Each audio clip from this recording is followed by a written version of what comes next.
আমরা এবার একটু চট্টগ্রামের দিকে আরও একবার নজর দিব। 16টি সংসদীয় আসনের 10টির আনুষ্ঠানিক ফলাফল ঘোষণা করা হচ্ছে জেলা প্রশাসকের কার্যালয় থেকে, যেখানে বিএনপি প্রার্থীরা এগিয়ে আছেন বলে খবর পেয়েছি। আরও বিস্তারিত জানার জন্য বা সঠিক তথ্য জানার জন্য সহকর্মী মাহাদি সেকেন্দারের সাথে যুক্ত হচ্ছে। মাহাদি সেকেন্দার, আপনি যে আসনগুলোর দিকে নজর রাখছেন, সেই আসনগুলোতে ভোটের ব্যবধান ঠিক কতটা প্রার্থীদের মধ্যে, সার্বিক বিষয়ে জানাবেন।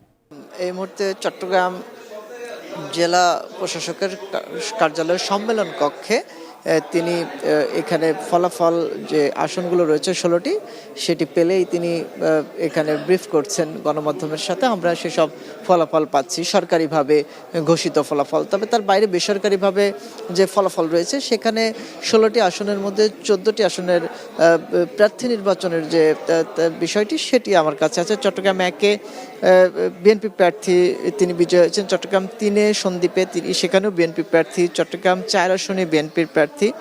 চট্টগ্রাম 5 আসনে বিএনপির প্রার্থী। 6 রাউজান, সেখানে বিএনপির প্রার্থী। চট্টগ্রাম 7 রাঙ্গুনিয়া, সেখানে বিএনপির প্রার্থী নির্বাচিত হয়েছেন। চট্টগ্রাম 8 বোয়ালখালী আসনে বিএনপি প্রার্থী। চট্টগ্রাম 9 আসনে বিএনপির প্রার্থী। 10 আসনেও বিএনপির প্রার্থী।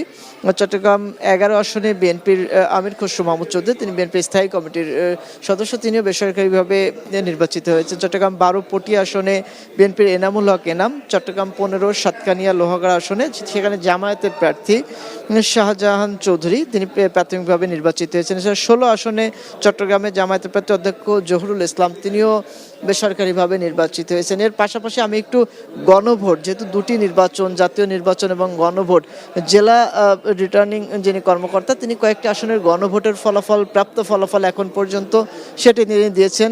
আমি ভরসা রাখি হিরন স্মার্ট ওয়াটার পিউরিফায়ারে। বিশেষ করে চট্টগ্রাম 15 আসনের যে 43টি কেন্দ্রের ফলাফল, সেখানে গণভোটে হ্যাঁ ভোট জয়যুক্ত ক্ষেত্রে 68,947টি, না ভোট 26,480টি। এছাড়া চট্টগ্রাম 7 আসনে যে প্রাপ্ত কেন্দ্র, তার মধ্যে হ্যাঁ ভোট 26,661টি এবং না ভোট 17,902। এবং চট্টগ্রাম 12 আসনে 55টি কেন্দ্রের মধ্যে হ্যাঁ ভোট 25,385, না ভোট 58,482। চট্টগ্রাম 1 আসনে প্রাপ্ত 20টি কেন্দ্রের মধ্যে হ্যাঁ ভোট 18,400 এবং না ভোট 15,338টি।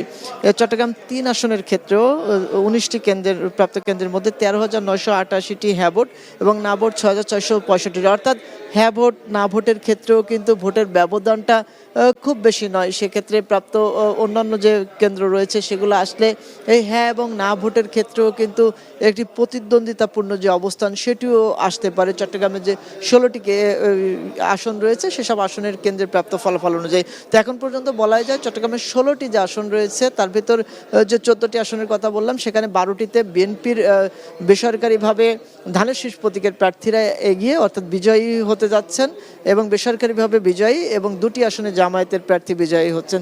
তো এই ছিল সিয়াম আমার কাছে চট্টগ্রাম জেলা প্রশাসকের যে সম্মেলন কক্ষ, অর্থাৎ রিটার্নিং অফিসারের যে এখানে ফলাফল ঘোষণার নিয়ে সর্বশেষ তথ্য।